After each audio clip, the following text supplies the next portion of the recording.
Get started. This is our call meeting for the millage rate hearing and budget approval on June 29th, 2023 at 6 p.m. We are calling the meeting to order at 6:04 p.m. Dr. Hooker, if you would conduct roll call. Yes, Madam Chair. Ms. Heidi Hensley. Here. Ms. Claudia Butts.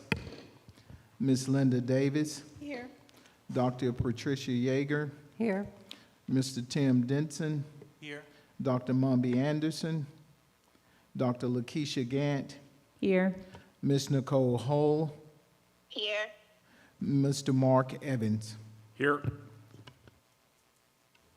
Thank you. So we do have a quorum. We're going to move forward to item 2, and this is to amend and or adopt our agenda. The floor is open. I move we approve the agenda as written. A second. All right, we have a motion by Dr. Yeager, a second by Ms. Hensley. Any follow-up discussion?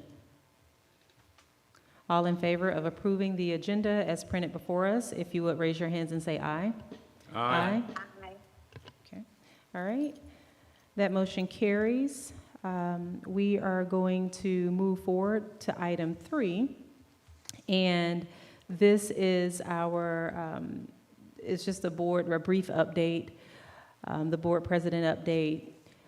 A couple of weeks ago, I think it's been, we received a letter from the Board of Elections. It was a letter at each one of our seats about meeting and just talking about really how elections are going and things of that nature.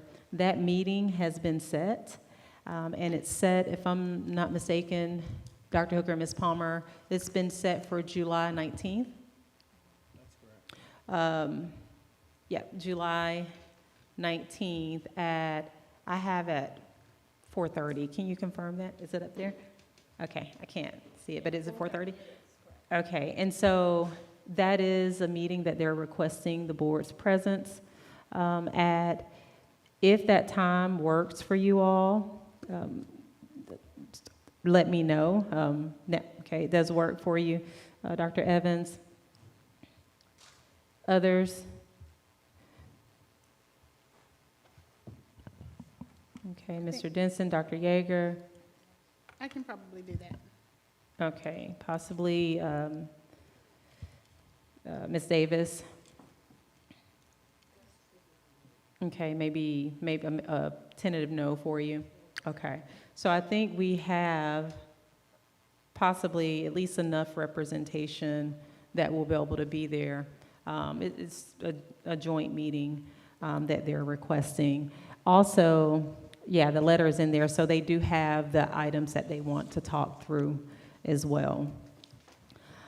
Also, Ms. Palmer at some point will be sending out a future survey, just sort of have your eyes and ears out for our update, because we want to work to plan out this school year as far as our retreat, going ahead and getting those types of things on our calendar. And so if you could just be on the lookout for that. And I think those were the only 2 things from our meeting. Is there? Okay. Any questions about either of those 2 things?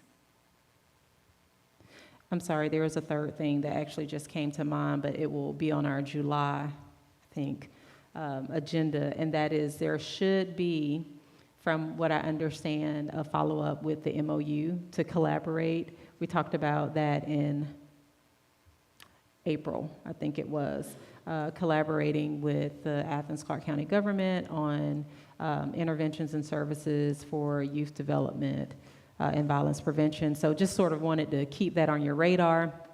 Mayor Gertz has also reached out about a possible a joint allocation, which is separate than this, basically between Athens-Clarke County and the school district, putting some funds towards some of the athletic programs that we have for the younger ages, as well as some of the reading services. And so as soon as I get more information, I'll share that. I think I shared out part of the proposal, but it's been a while, maybe a month ago.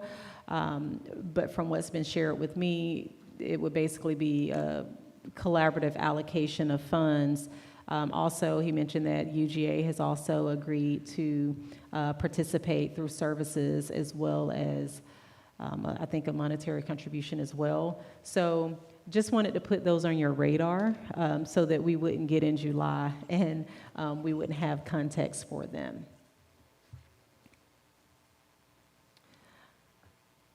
Ms. Davis? Yeah, I'm curious, so who's leading this effort? Which effort? The collaboration between the University of Georgia, the school district, and the county? So that particular collaboration, from my understanding, is being led or initiated through our athletic directors in conversations with Dr. Hooker.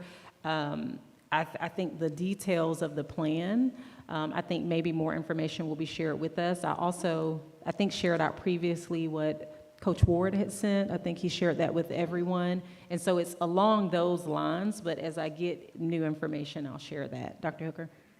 Thank you. Yes, Madam President, you're correct. And I did meet with the 2 high school athletic directors for further information, and I'll be willing to share those with you next week at some point. Okay? All right, thank you. So we will move forward. Item 4 is our millage rate hearing. Dr. Hooker? Thank you, Madam Chair. At this time, I'll ask Dr. Whitaker to present our millage rate proposal.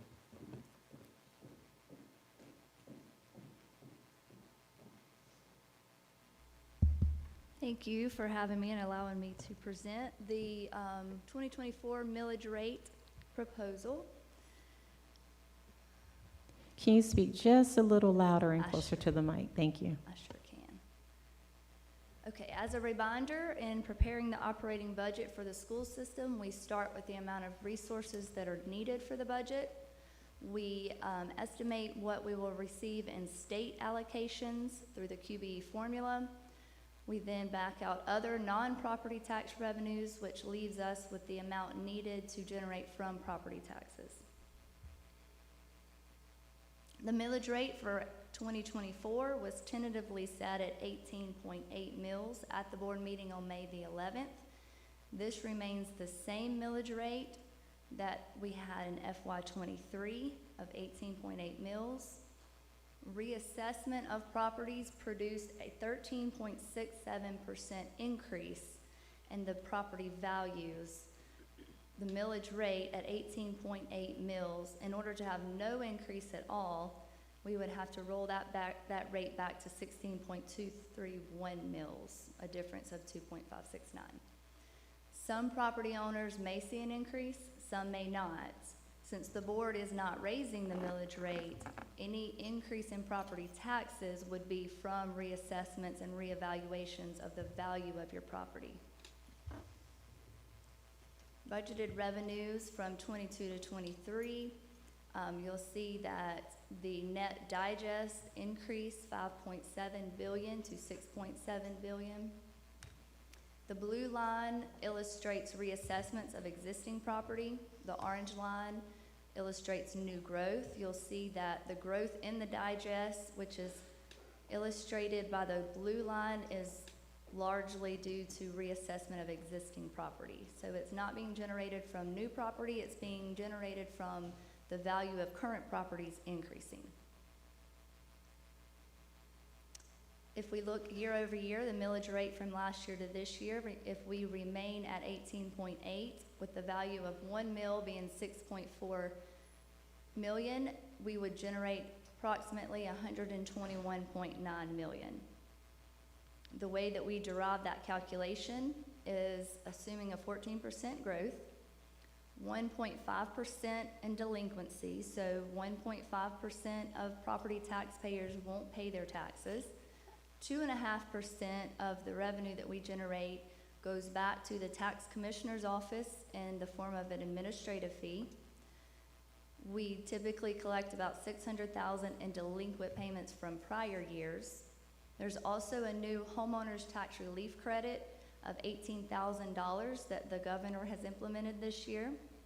So with those factors taken into consideration, we project budgeted revenues of $121,974,000. In the 5-year history, this shows year over year for the past 5 years, the M&O taxes that have been levied, the net dollar increase in that levy, as well as what the millage rate was over the past 5 years. We have had the initial presentation, we've had input sessions, we've had the digest information published. We've also had, this will be the 5th millage rate hearing meeting, and so our intention is to set that millage rate at this meeting if the board deems that appropriate. I'll take any questions from the board at this time. Dr. Evans. Sorry, didn't have my thing on, my bad. Can you go back to slide 6 for me, please? Budget of revenues, local property taxes. This one? I don't know the numbers. And I brought this up last night, and maybe you can help me maybe clarify this in my head a little bit. All right, so as I look at 2010, 2011, 2012, you said that was a roll up? Right. What does that mean, ma'am? So the rollback rate is as property taxes increase, they say that, well, you can generate the same amount if as property taxes increase, you can roll your rate back and generate the same amount.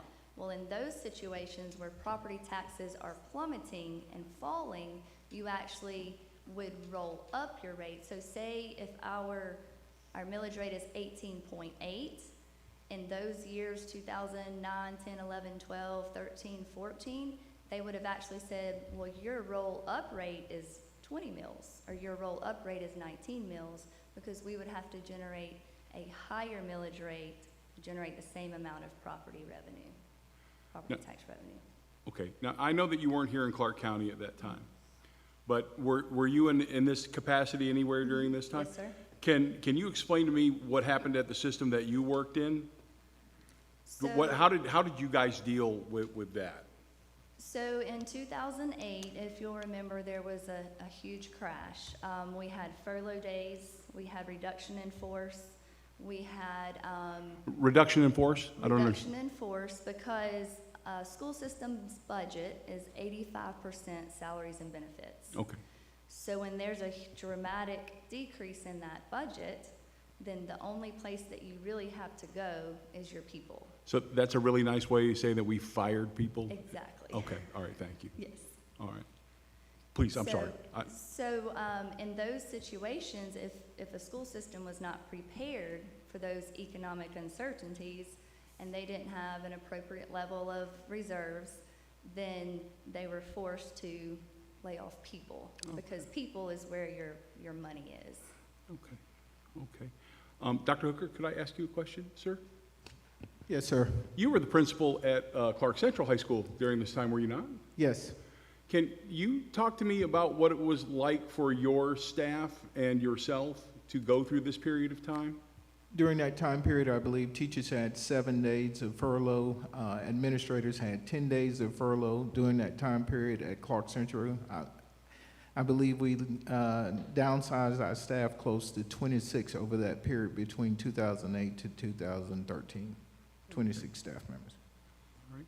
And Mr. Pruitt, do you mind if I ask you a question, sir? I'm sorry, I don't mean to put you on the spot here, but I'm going to. Yes, sir. The question that I have is that at this time, there wasn't a mandate for what someone called a slush fund yesterday. I think a better term is a reserve fund. Reserve. And it didn't the legislature put that in about the 15% at this time, or was that, can you help me with this? No, the 15% is actually a very old statute that has not been amended either to reflect the Great Recession or the pandemic or any of the things that have happened in the interim. So it would be fair to say then, Dr. Whitaker, that we had that 15% in reserve and we still had this happen Yes, sir. and people got fired. Yes, sir. Okay, thank you. All right, thank you, Dr. Evans. Additional questions? I'm sorry, I haven't been able to get into our questions doc, and if this has already been answered, I apologize. In looking at the net for what we're expecting to receive in property taxes, has the TAD allocation been subtracted from that number? I'm not sure about the TAD allocation, how that's calculated. Ms. Davis, if I'm not mistaken, the TAN allocation has not been deducted from that. Mr. Pruitt, am I correct in the contract or the TAN, it did not begin this fiscal year to start withdrawing the TAN for? Well, I mean, the TAD will only come into play if and when there are increases in the growth of that area. Okay. So nothing's happened yet, so there would be nothing in this year's budget that would impact. Okay, thank you. But if and when there is, when there is growth, that will impact, or at least impact our budget in a way that we won't be able to get the taxes from that growth for, Exactly. was it 20 years or however? I can't remember. I can't remember if yeah. it's 20 or more. I think it's 30? actually, Did we I move think to it's 30? closer to 30 if I remember. Okay. Yeah. It's 30 years, and I thought it started in 21. It did, you're correct. That's the term of the actual agreement and the structure. It's just that the effect of the TAD is that as you have growth in that area, you won't see the tax revenue from that growth for that period of the TAD, for that 30 years. So again, so it's not having a revenue impact right now because there's no growth right now.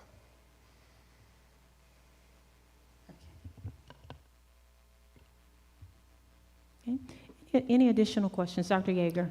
This Google document, the community questions and responses, is that publicly available or just available to the folks that have been asking these questions?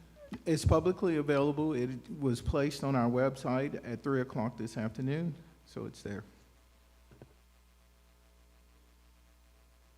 Yes, for further instructions, if you go to our website, you click on departments, you go to finance, and then you'll see the link that says budget information, and it's the top item that says questions that was presented on June 28th. We answered all 9 of those questions that was presented from the meeting on last night.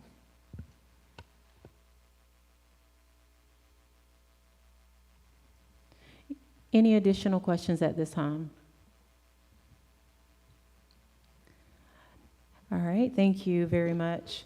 So that was our millage rate hearing. Now we will have speakers. And so for those of you all, we have a list here of individuals that signed up to speak, but I just want to be sure everyone signed up that would like to speak. All right, and give me a second. Let me transition my screens here. Oops. Okay.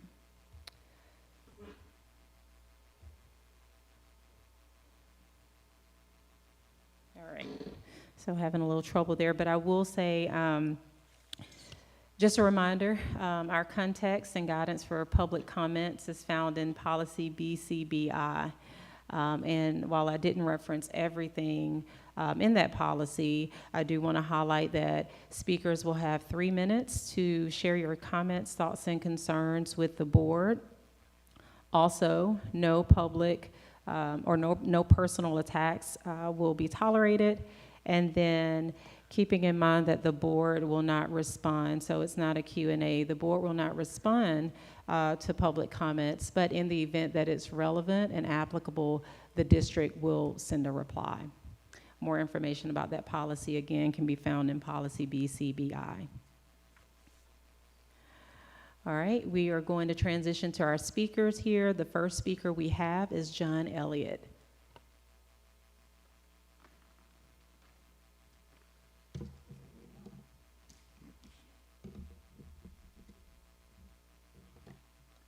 Excuse me. Can y'all hear me? Ladies and gentlemen of the board, Mr. Superintendent, staff, thank you for your service on the school board and your patience during these hearings. I know it's trying sometimes. We all know what we're gathered here for you to hear what we have to say about your 2024 budget, and for us to see what you do after. I, for one, am asking you to reduce the millage rate for 4 mills, put us back even to that 15%, which regardless of any waiver that you say you have the ability to do without touching anything that you have budgeted for in this budget. You have your budget, which I have no objection to. You haven't shown me any justification for keeping any of the $26+ million you have over and above the $31 million that you have in surplus. I heard the presentation where the lady says that the increase in taxes is because the tax digest has grown. Well, the truth is that the only reason the school board's having these hearings is because you're going to cause us, the taxpayers, to pay 13% more taxes if you don't roll the millage rate back, an amount equivalent to the increase in the tax digest. Roll back the millage rate. Declaring this as a charter system doesn't change the fact that you're taxing people out of their homes. Please roll back the millage rate.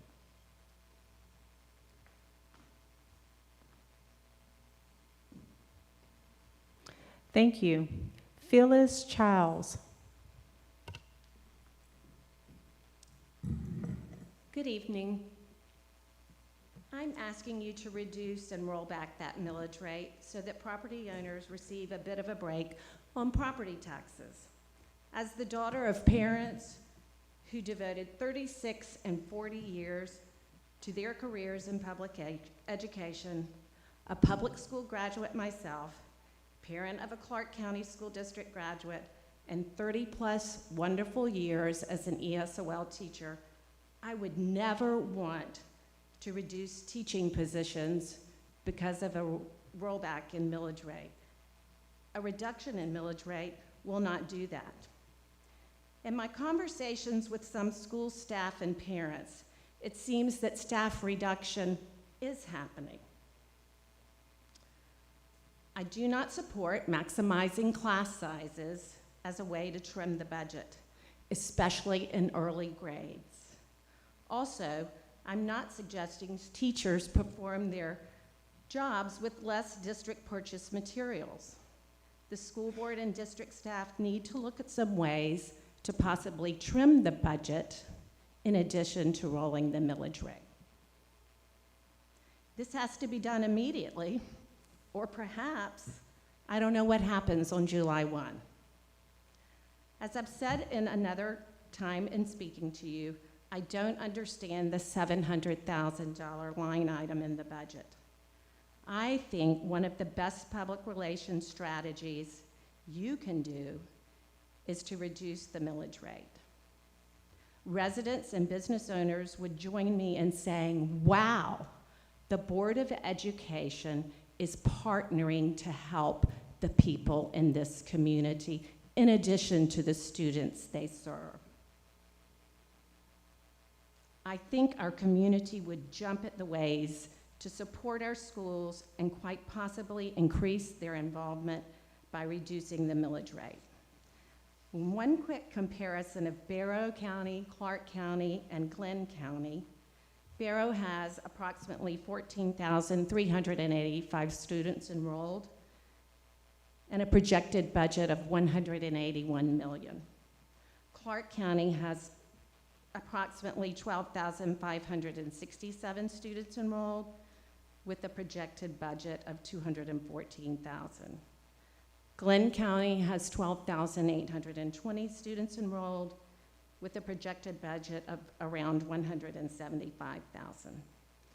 The community expects and challenges you to continue focusing on quality instruction, positive discipline, which may include consequences, athletic programs, safe schools, and rich educational experience for all of the children in Athens, Clark County. Thank you. Your time has ended. All right. Jerry Whitworth?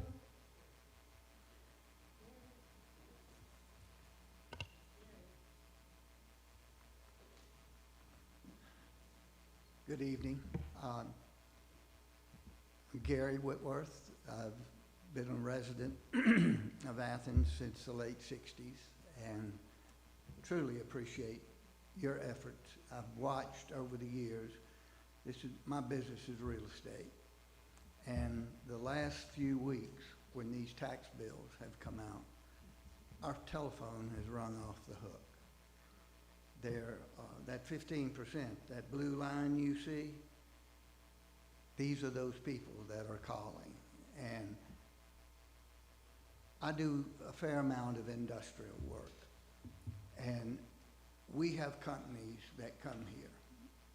When those companies come in, they pay a market value for the price. But if all you have to do is ride out into Athena Industrial Park, you see a lot of vacant land. We're fortunate to have those people that own that vacant land to hold on to it. These are families that are farming families, and they work in the community, but they see a brighter day with land values going up. Well, you can't allow, and this is a commission or whomever, pricing their land at user prices. And these people are suffering because their taxes are going up. And if you would consider, I agree with Mr. Elliott wholeheartedly, those prices need to be reflected in how these people are, in my opinion, being treated unfairly. Because there is a greater day, a better day for them, but don't wear them out until we get there. Thank you. Thank you. John Marsh. Hi there, thank you. I'm going to try and be quick and just kind of hit some high points here. So for one thing, your tax digest has increased faster than inflation, and you shouldn't really just exploit that to increase your spending. Can you speak a little bit louder for me? Yes, okay, so your tax digest has increased much faster than inflation. And so you shouldn't be using that to exploit that to just raise more revenue. Clark County historically I've been here for 30 years, and Clark County has been one of the top spending school districts per pupil in the state for all of this time. That's item number one. Item number two, you've had declining enrollment. You're down about almost 7% here since 2020.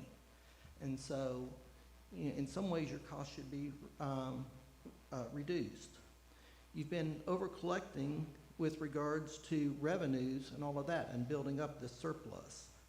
You have an outsized reserve, and your per-pupil expenditures this is what I was going back to a point a second ago, your per-pupil expenditures are far in excess of state averages or that of your peers, as she was just sort of pointing out to you.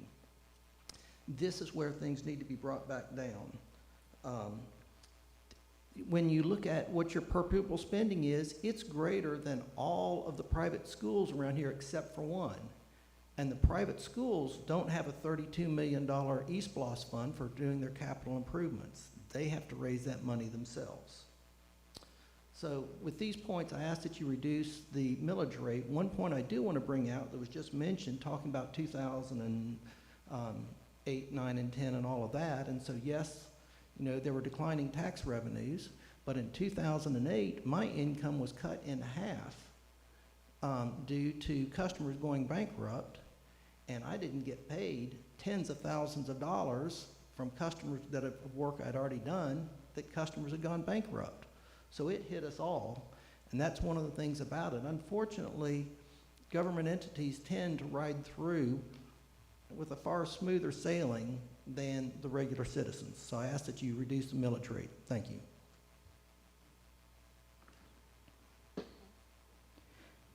Thank you. Ross Watson. Good evening, ladies and gentlemen. If if I didn't say thank you last night, I apologize, okay? I know how hard your position is. I've been in those positions, okay? But Can you speak a little bit we- louder and closer to the microphone? I really appreciate your effort. And these people have laid their hearts out and their thoughts to you. And I can't find anything wrong with it. And they're all going down to the basic. What are you doing for our children besides being in the bottom 50% of every school district in just about every category?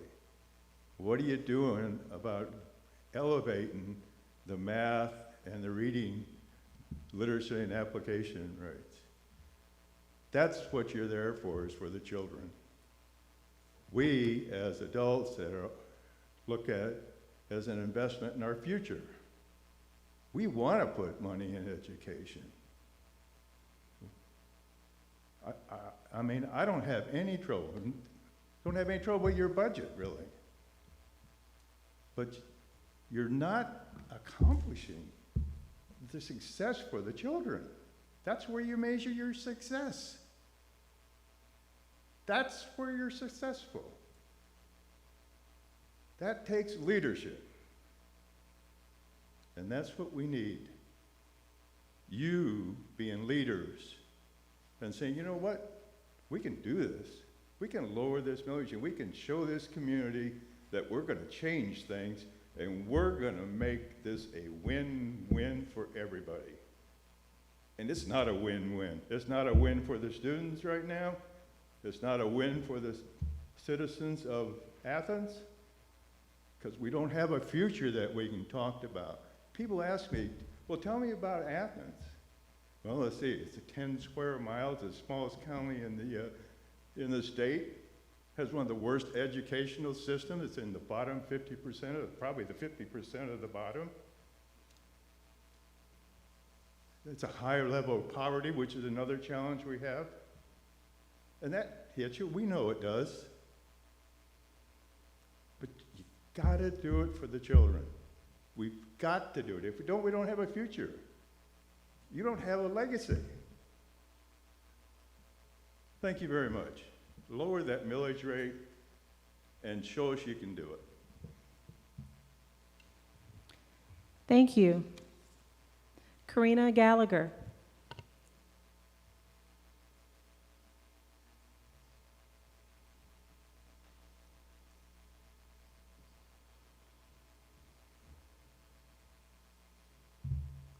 Hi. Hello guys. I'm gonna be a little bit all over the place. So this year was the first year that I actually paid attention to my property taxes, because last year was the first year that I learned about millage rates. And I was a little surprised because it was a little bit higher than I thought it was gonna be. And so I'll say the same thing I always said, even as a board member. My concern is we have a very large budget and we still can't teach children how to read. So I'd ask you with and I'll try to tie everything with the millage rate. So I know that we talk about an increase in our graduation rate, and we're really quick to talk about college and career readiness, but we do know assessments to make sure that we have actually done that. When students graduate from Clark County School District, how do we really know if they're college and career ready? And knowing that actually impacts our future, because that's how we get our taxpayers. Okay, I said that. My concerns, again, is about the enormous amount of money that we bring in the Clark County School District. I'm also concerned about our pathways, because our pathways are not aligned with a future that keeps us with taxpayers. Construction is definitely one. And I'd like to see us do that. We currently have a pathway to hospitality, which is a growing interest in Clark County, but if y'all would take the time to look at what the students are actually getting out of that, making $12 an hour is not creating adults who can pay the current taxes. So we've had a consistent decrease in student enrollment, so the amount of money that we bring in and still not being able to address issues with our students is a concern to me, because we no longer have 15, 16,000 students. We're down to about 12,000, and we're bringing in more money. I think that's a red flag. And we still haven't increased the amount of supports to students. We know that discipline and social and emotional health are very big needs, and we haven't increased the capacity or the number of staff members that can help students to get all the services that they need while they're inside of our care. If our budget is gonna be big, if we're asking taxpayers to pay, we need to make sure that there's a good return on the investment. Thank you. Thank you. Jesse Evans.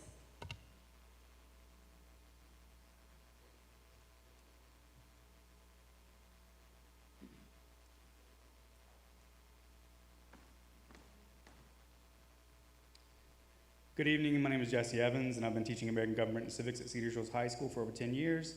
I also chair the Georgia Association of Educators Legislative Committee, and I was recently selected to become the president of the Clark County Association of Educators, which is our local chapter of the Georgia Association of Educators. I've watched and listened to these public millage rate hearings online, and I gotta say, I'm very impressed with Please Buy In, grateful for the work that's being done by this Board of Education, the superintendent, and the staff that have been involved with facilitating this process. I've also been pretty appalled by most of the public comments that have been put forth at these meetings. I will not mention names because I don't want to be seen as attacking any specific individual, only because that'd be a violation of the board's policy. Otherwise, I would gladly do that. I will say that a lot of what I've seen and heard appears to be politically motivated, like perhaps some people are submitting public comment are more focused on challenging current board members in future elections instead of actually trying to get the board to do what's best for CCSD students and families. Some public commentators have criticized the board and district as being ineffective. They compare education outcomes, tax rates, and spending in Clark County with that of nearby counties. And when they've done so, they put their own ignorance on display for all to see. It is clear that the majority of these people do not have any professional experience in education. They do not know the families and students that are served by the Clark County School District. They have been blinded by the racial and economic privileges that they don't seem to understand that they're living with. What these people haven't mentioned is the level of poverty we have in Clark County and the immense challenges that many of our students face through no fault of their own because of the poverty that they're born into. The poverty rate among CCSD students is more than that of Oconee County and Barrow County public school systems combined. On top of that, CCSD is a minority-majority school district in the state of Georgia. As a society, we're still grappling with the very real and persistent effects of slavery, Jim Crow, systemic racism, racialized poverty, etc. And yes, we spend more money on public education than surrounding counties do because it's necessary. Study after study show that it's much more expensive and challenging to effectively educate students who are living in poverty, and that investing more in public education, not less, leads to better educational outcomes. Finally, some people are asking this board to cut the millage rate by 1 to 3 mills. If we cut the millage rate by 3 mills with this homestead exemption of a person who owns a $250,000 home would only be saving $22.50 a month. The individual gain of such a policy decision will be very small, but in the aggregate, the funds of our local public school system would take a huge hit, which would cause undue harm to students, families, and the community we serve. Interestingly enough, the people asking for this millage rate reduction are some of the most affluent people in our community. I understand property values are going up. This leads to an increase in property taxes, and some people are on a fixed income. Having said this, we all benefit from public education. It's a public good that's very much worth the investment. It wouldn't be right, nor would it be a sound public policy to hamstring our local public school system for savings of about $5.19 a week per homeowner. I sincerely hope that the people who are here asking for this reduction will be lobbying our state legislature and state governor to adequately fund public education in the state of Georgia. Thank you. Thank you. According to my notes, that concludes our speakers. Okay, all right. Thank you all for your public comment. We are going to move forward. I'm sorry, Dr. Hooker, was there? Yes, Ms. Palmer, if you will pull up the document, I want to make sure everyone in the audience have an opportunity to view The questions that were asked on last night, they were answered in detail. Again, I will give you that information. You can go to our website. It's found, you go to departments, click on finance. Once you click on the finance department, you click down where it says board budget information and click on the tab that says the answers to questions from the June 28th meeting. I will not read those to you, but at your leisure or on your phone at this time, you can read through those questions and answers. Thank you. All right, thank you very much. We are going to move forward. Again, thank you to our public speakers. We are now at the millage rate approval. And so the floor is open for a motion.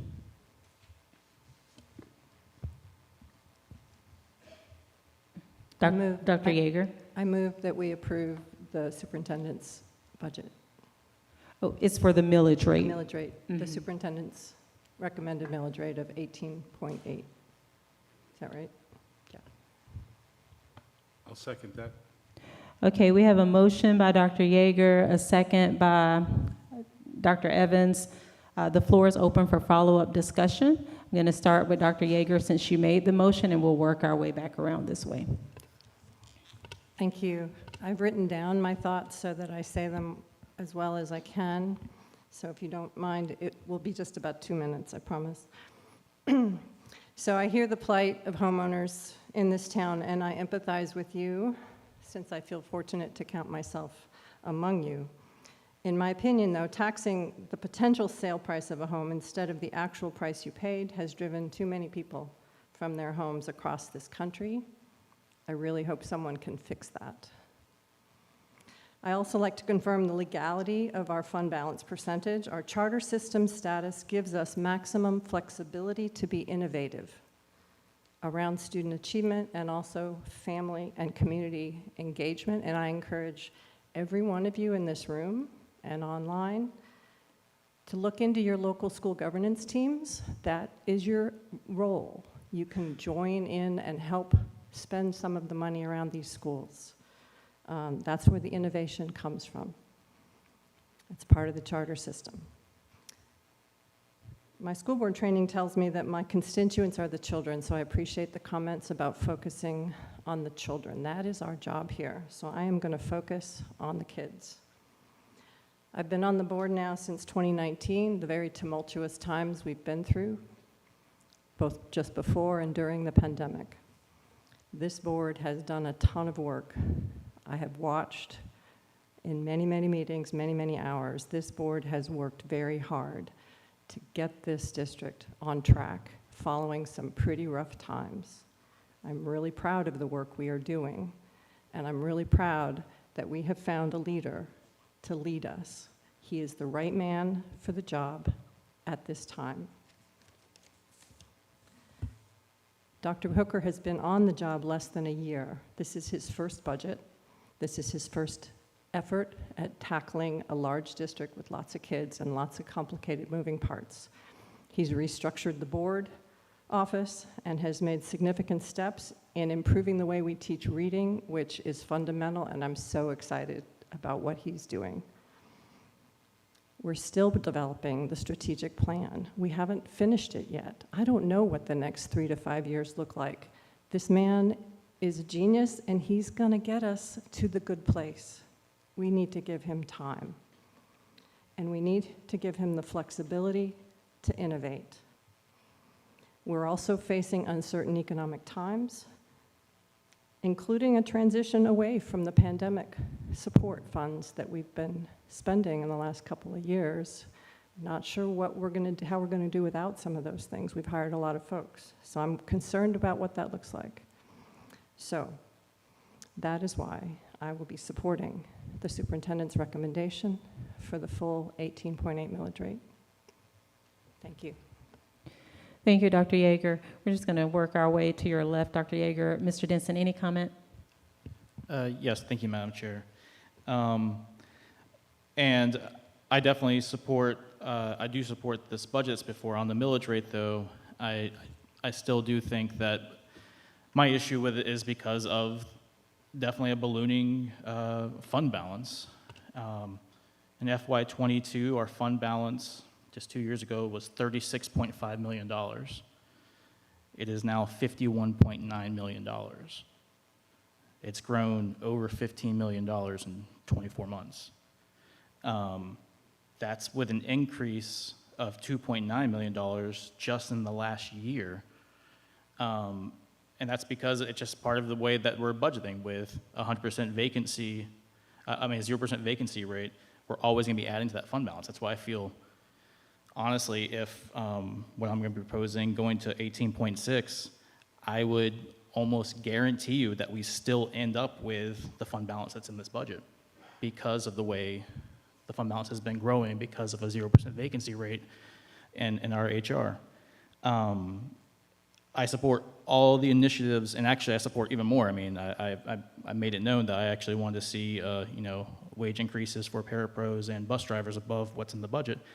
And so I very much support budgeting more and even having a larger budget, and heck, in the future, even raising our millage rate when we need to budget more to pay for initiatives. I can't necessarily get behind, though, increasing our revenues above what we need and simply putting it into a fund balance that has grown to almost 25% now of our operation budget. And so I'm going to be making a substitute motion that we accept this millage rate tax levy resolution with the 18.6 mil. And with that, that will still leave us with a fund balance of 23.6%. I think well large enough for us to weather any storm that we're going to see in the next 12 months. And like I said, I still actually expect, and we can all pay attention, I'm going to be looking at this 12 months from now. I guarantee you that fund balance is still going to grow either way. So with that, I make a substitute motion to the tax levy resolution with 18.6 mils. All right. Thank you, Mr. Denson. So we have a substitute motion on the table. Is there a second?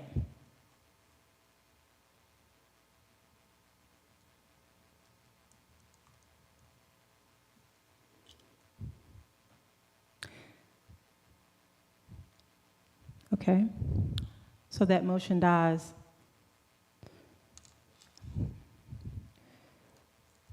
Dr. Evans. This is hard work. Budgets for a school system are different than budgets in other places because they're really a morality statement of our community. What do we believe in? You want to know about somebody, right? You really want to know about somebody? You look at what they spend their money and their time on. For me, that's video games and reading books. That's what I spend my money and my time on. And so that's what you need to know about me. So I support this millage rate because I remember 2009, 2010, 2011, 2012, 2013, and a Hope Scholarship that finally got funded fully for the first time this year because of what happened on those days. And I know that when we say $52 million, that's a lot of money. That's a lot of money to me. Shoot, $20 is a lot of money to me. But when it comes to falling off a cliff like we did, we've got to be able to absorb that. Because at the end of the day, yes, it hurt financially having to take furlough days, but it was the children that paid the price. And unlike other positions in government, our constituency is the students, and that's who we have to look after. I would love to give you guys 4 mil reduction. I would love it. I would love to find a way to do more with less, but we can't. We are facing some crises that we haven't even discussed yet. And we're going to need every dime we have to get through this. Now, I know you're all sitting there thinking, well, he's just being hyperbolic and he's being a politician, and you know what? You're probably right. But at the end of the day, it's about our children, and it's about what we can do. And now that I see you all here, right, I really want you to be a part of this stuff. Part of being a charter system means that you also have a responsibility. Join your local school governance team. Right. Be a mentor. Read with a kid. We are dying for people to help. You guys are those people that we need. So I will be voting in favor of the superintendent's recommendation of 18.8 mils. Thank you. Thank you, Dr. Evans. Ms. Hensley, and then Ms. Davis, and we'll get to Ms. Hall. Yeah, so this has been very challenging for me, to look at these numbers, to listen to the community, and I respect where the community is coming from. And I also know that it's a bigger problem because the taxation in general is going to hurt people, and I understand that. And I've grappled with it, and I've struggled with it a lot. Having said that, I worked for the past 2 years in Clark County as a teacher. And when people stand up and they talk about the private schools around us and how much it costs to educate the students that go to those schools, I'm bothered a little bit because I know what it takes to educate our community. It is different. It is very different. There is extreme poverty, and the challenges that we are facing in our education are bigger than the ones that you're going to find in those private schools. It just is what it is. You can't take a number and say it takes this much to educate these over here, and why are we spending this much? There's a reason, and I've seen it firsthand. We also serve an exorbitant amount of special needs children in Clark County, and that costs a lot of money, a lot. Profound disabilities for parents, for families of this community, and that costs a lot of money. I don't want to put the burden on the taxpayers. I don't. And I hear what you're saying, that we're sitting on unallocated funds that aren't doing anything. And I hope I speak for all of us, that is now our responsibility. I hear your words about being in the lower 50th percentile. I agree with Dr. Yeager. I do think we have the right leader. But as a board, we also have to be innovative. And if we have the funds to become innovative and pull those kids up, it is now on our shoulders and our responsibility to support the programs that are going to come in to make that happen. We have to have money to do it.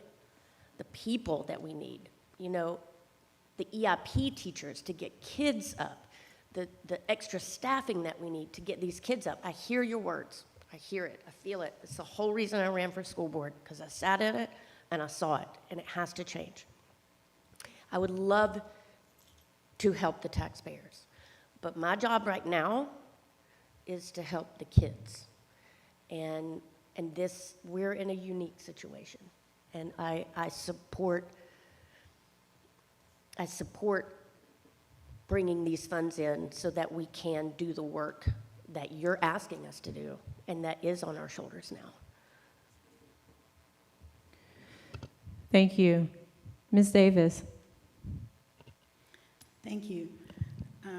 I don't think I'm going to be as eloquent as most of you. I really have been watching this very closely and growing in my knowledge of what does it take to operate this school system and the different initiatives that we're trying to put in place to actually get to every child receiving an equitable education in Clark County. I don't think that miracle is going to happen between now and next year. Every year we have an opportunity to set this millage rate.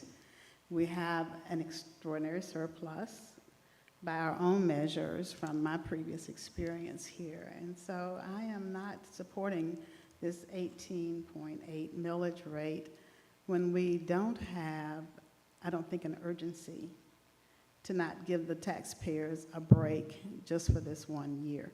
So again, it's, we have an age-old problem here. We want to make a decision today on something that might happen in the future. I don't think the things that influence the tax assessments is going to go away this year. I think we'll see those same things next year. And so we'll have another opportunity next year to have this same conversation. I know that it is difficult for me to say this because I do support the work that Dr. Hooker has brought to us. I think we chose the right leader for the right time to do the right thing. But I feel strongly that we have an opportunity to also bring our community along with us. And I would like to see a reduction in the millage rate for 2023. Again, giving us an opportunity again to raise it if we need to in 2024. Thank you, Ms. Davis. I want to check in to see if Ms. Hull has any comments. Only that I represent the children, and so no, I don't have anything further to say than that. Okay, thank you, Ms. Hull. If I might add before we take action, I just wanted to highlight a couple of things. I do want to acknowledge that it is a very difficult situation, at least for me to be in. And I would think for all of our board members, I think budgeting is one of those delicate practices that certainly is fluid. And I am not opposed to next year. I think each year there's a reason that we have a millage rate hearing. And that is so that we can look at what it is we need, but also where we're going. And I think if I may, I think that may have been one thing, or at least over these past few years, that we've looked at millage rates to say, oh, great, can it cover the budget and can it give us that 15%? But I do plan on supporting the 18.8 millage rate at this time, and just a couple of reasons. I think we have to be effective stewards of the resources and the money that is that we are tasked with governing over. And part of that is looking and critically looking at our budget and where we're spending money and understanding where we can cut back, what is needed, but also evaluating the things that we do. And if they don't work, if they're not effective, being sure that we change at the right time. And so, but I don't think being an effective steward is mutually exclusive with maintaining our current millage rate. And so, I certainly appreciate the recommendation of decreasing the millage rate to 18.6. But what I also know is budgeting has to be intentional, and it's not something that started 2 months ago. But if we go and look at our budgeting timeline, this is something that starts really in the fall. And so if we are going to be intentional, if we are going to go into this saying, we want to do more, but we want to do more at the same time and provide relief for our taxpayers and families, I think we can do that. But I think that's a collective effort. That is an effort that requires the leader of our district, our leadership of the district, the board, and constituents. That is not something that I'm comfortable with doing in 2 months. Now, there are some things I'm comfortable doing in 2 months, I will say that, but not this. I also want to make the note that, as mentioned, 85% of our budget is personnel.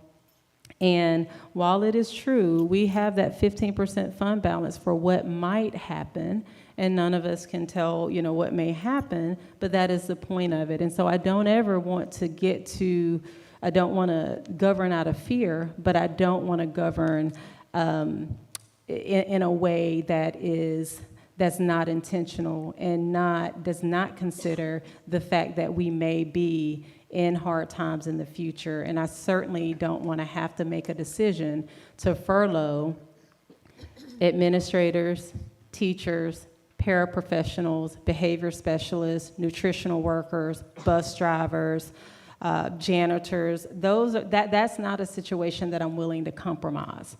And so I will support the 18.8 millage rate. I'm not opposed to starting this early and saying, where are we going? Where are we going with this strategic plan, and how much do we actually need, and what's been effective, and where can we cut contracts out at? I'm not opposed to that. And then lastly, I'll just say, I do want to, and this is just my opinion as a representative, but this is a collective conversation. I do reject the idea that our board colleagues and that we are solely responsible for this. We are in a system where properties are assessed. Property assessments are going up. Development is going up. Investors in our properties are going up. People are selling their properties at astronomical rates by realtors. And so I'm not at a place where I feel compelled that this is our decision and our decision alone. But if we are going to make a collective effort to say we're going to do our part in being able to benefit our taxpayers, then I certainly want to do that with our board colleagues, our parents, our commissioners, our tax assessors, our realtors, our families, the people that are buying homes for $700,000 and $800,000 and gentrifying our neighborhoods. And so it's a collective effort. And if we're going to do it, I would much rather it be intentional when we start the budgeting process, not 2 months before, not a month before. So I do plan on supporting the millage rate at this time.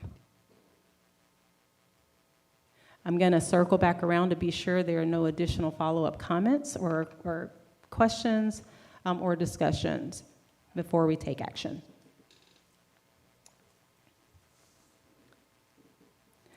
All right, so we are at item 8. This is our millage rate approval. We have a motion by Dr. Yeager. We had a second by Dr. Evans. We had a substitute that fell. All in favor of approving the millage rate of 18.8, if you would raise your hands and say aye.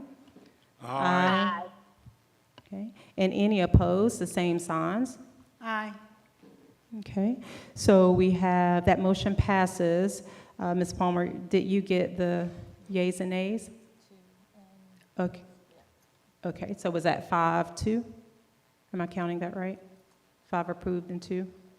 Yes. Okay.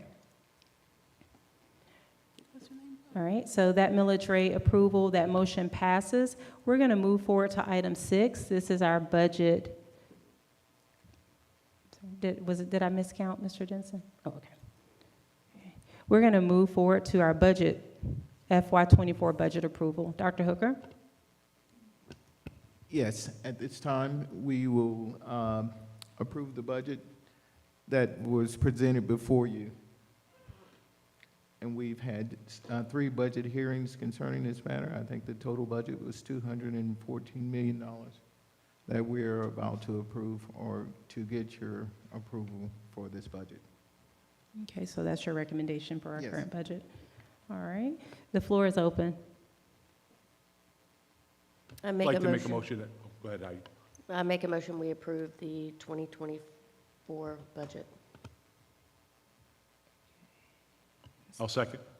Okay, so that was a motion by Ms. Hensley, a second by Dr. Evans. Follow-up discussions on the budget. I'm going to start with you, Ms. Hensley. Ms. Davis?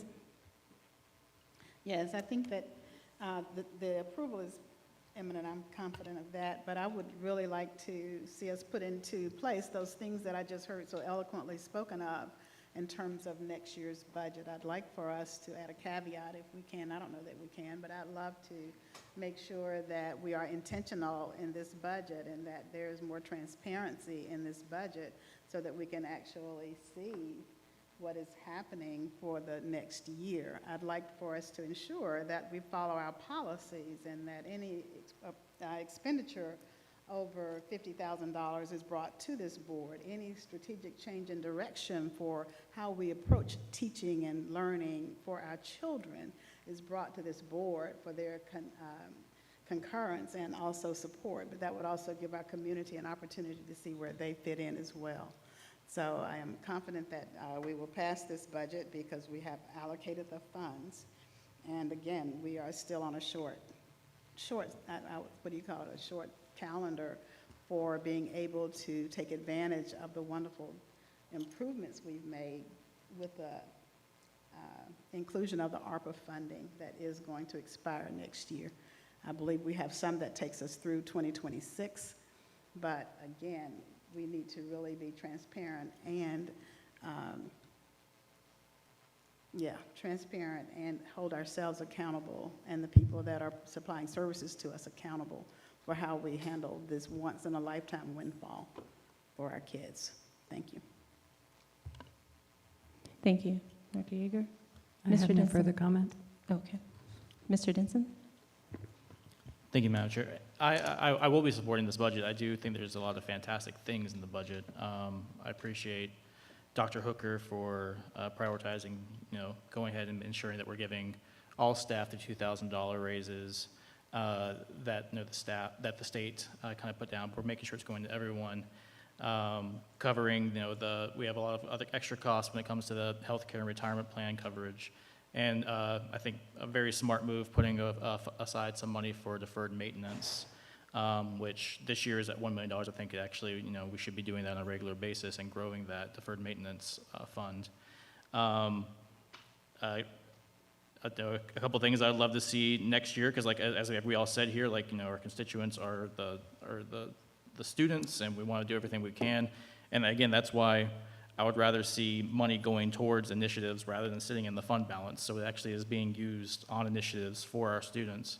And again, in the following years, I'd love us to see us increase funds again for parapros and for bus drivers and some of our other staff that's still, struggling to make ends meet at the wages that they're making right now.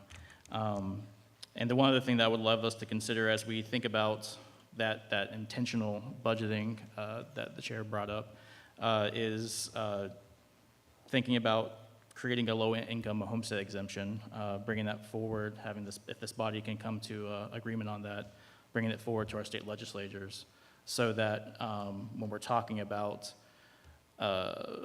finding savings for those constituents who are facing gentrification and such, it's an effective tool that can help those who are low income, who are in poverty, up to 200% of the federal poverty level, so that they don't see that gentrification happening and those increases in their assessments and taxes going up every year.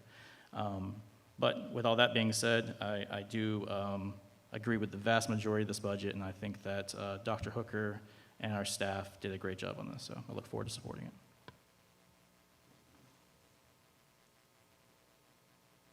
Thank you, Mr. Denson. Dr. Evans? I am going to approve the budget as well. I think that it is a good beginning.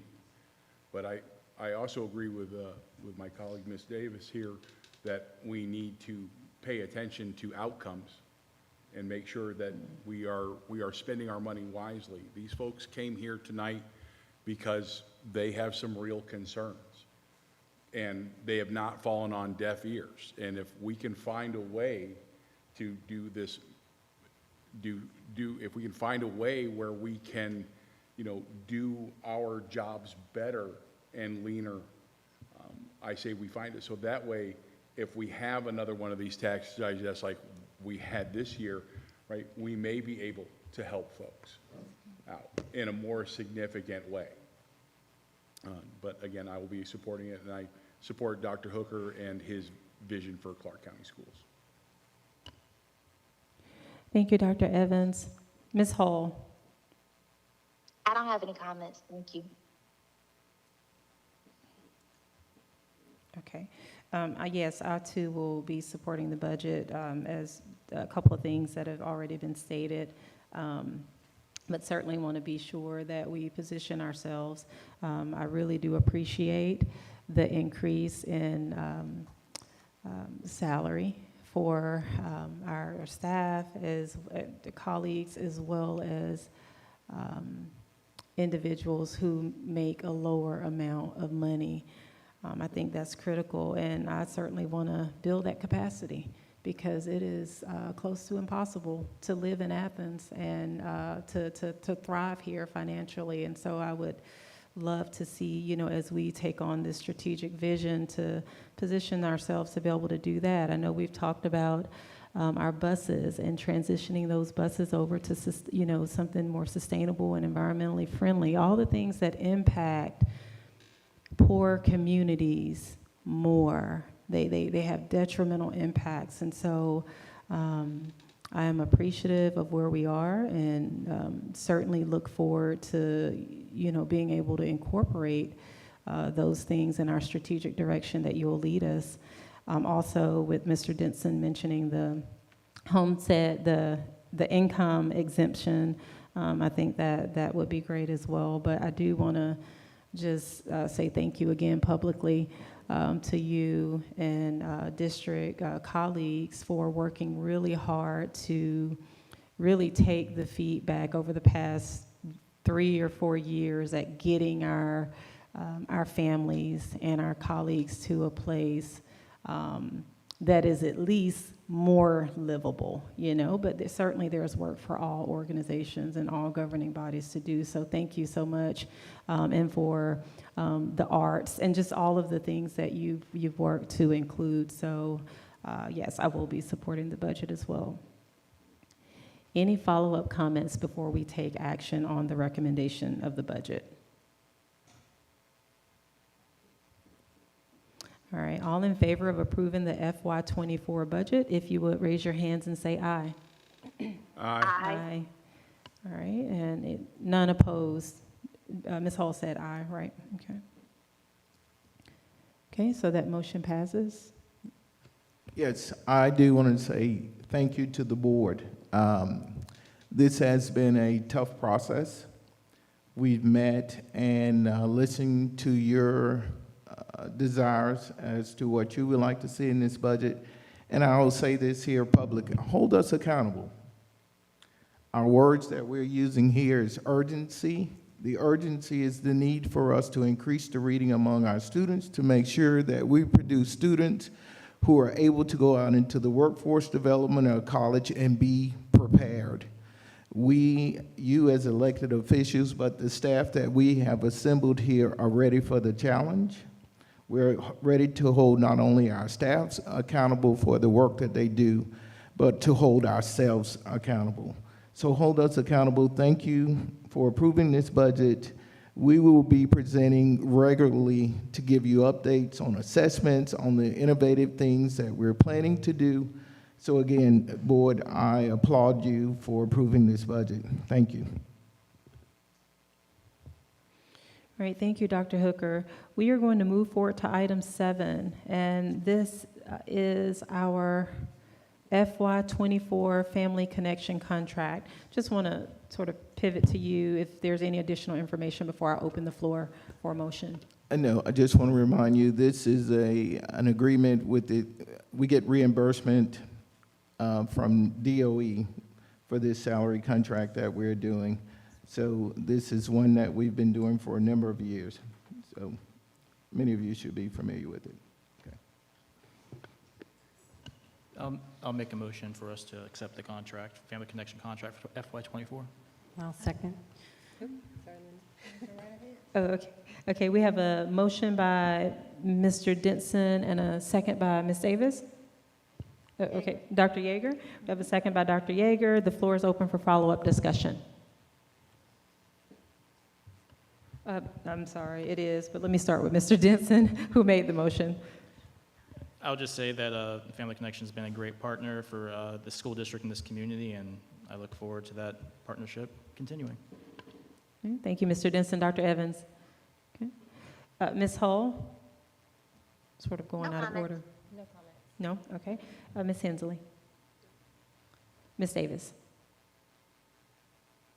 Any follow-up comments about the motion to approve the Family Connection contract? Yes, I really appreciate this contract. I enjoy the work that Family Connections Community and Schools does with our children and our families to help bring some connection between what we're doing and what their needs are. So I fully support this and look forward to another year. Thank you. Dr. Yeager? I just say the same, my colleagues. Thank you for saying it. Okay, thank you. All right, and I have no follow-up comments. So all in favor, we have a motion by Mr. Denson, a second by Dr. Yeager. We've had discussion. All in favor of approving the Family Connection contract for fiscal year 2024, if you would raise your hands and say aye. Aye. Aye. All right, and so that's unanimous. That motion carries. We're going to move forward to item 8. This is the Foothills FY24 Intergovernmental Agreement. Dr. Hooker, you want to add any context for us? Yes, and this is a contract with Foothills, just of our use of our facilities. As many of you know, this past legislation, the age for students attending this program has changed. Any student who has are grandfathered in, if they're 16 years or younger, are grandfathered in until June the 30th. Afterwards, 18 years or older kids who have dropped out. And we have worked with Dr. Gibney Sherman. They have reached out to all students over the past 3 years who've dropped out of Clark County School District to enroll them in the Foothills program. Okay, thank you. Any follow-up clarification or questions for Dr. Hooker? Okay. I have a question. I think we talked about this maybe, or it was on the agenda a few months ago, and I thought it would be nice if we could have a presentation from Foothills so that we can have a better understanding of what they do. And I think it's interesting that this one is an intergovernmental agreement. So is this more the agreement with the other participating school districts? This agreement is with all the school districts that have a Foothills program in their district. And this is, if you look at the contract, it just talks about the facilities rentals. That's what we're doing. All right, thank you. Thank you. All right, the floor is open for a motion. I move we accept the Foothills Intergovernmental Agreement. I'll second. All right, we have a motion by Ms. Hensley, a second by Ms. Davis. Any follow-up discussion or questions for the record? All in favor of approving the Foothills FY24 Intergovernmental Agreement, if you would raise your hands and say aye. Aye. Any opposed? Okay, so that was unanimous. That motion carries. We'll move to item 9. This is our Personnel Board report. Dr. Hooker, is your recommendation? My recommendation is that we accept the personnel recommendation put forth by the HR department. Any follow-up questions for clarification before we take action? And I'm confused, so not discussion, but my question. What is the net impact of this particular change? Where are we in the cycle of making sure that we're ready for the beginning of the school year? Does this put us behind or ahead in terms of vacancies? I think we're on course. I just met with Dr. Blankenship today. I believe we have 61 vacancies, and we're working to fill those. So part of this will help us make that. Hopefully, we'll be at capacity at the beginning of the school year. Yes, Mr. Denson. Dr. Hooker, can you share, because I believe that you shared with me before, what that comparison to that 61 vacancies is to, say, at this point last year? In comparison, I'll ask Dr. Blankenship to answer that question. At this point, we are in a better place this year than we were last year. Yeah, that's what I thought. So yeah, I think that's a good step. So. And I'm including the full breakdown of the vacancies in the Friday update for you. Okay, thank you. Yeah. Okay. Any additional questions? Ms. Davis, did you have another question? Can we just add that little bit of information to our personnel reports going forward? Can you say that again for us? Could we add that information to our personnel reports going forward? What specific information? Yes, thank you. Vacancies, what's the quantitative impact of this particular report? Do we have fewer? Do we have more? You know, where are we lacking or whatever? Okay. That's something we can work on, Ms. Davis. Thank you, I appreciate All right. that. All right, so we have a recommendation for the current personnel board report. The floor is open for a motion. Motion that we accept the personnel board report and the recommendations to hire these people. Second? Okay, just any follow-up questions for the record or discussion? Okay, all in favor of approving the personnel board report, if you would, raise your hands and say aye. Aye. Aye. All right, so that is unanimous. That motion carries. We'll move to item 10. This is adjournment. The floor is open for a motion. Make a motion that we adjourn.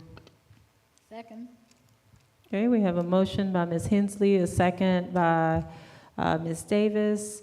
Seeing that there are no objections, we are adjourned at 7:25 p.m. Thank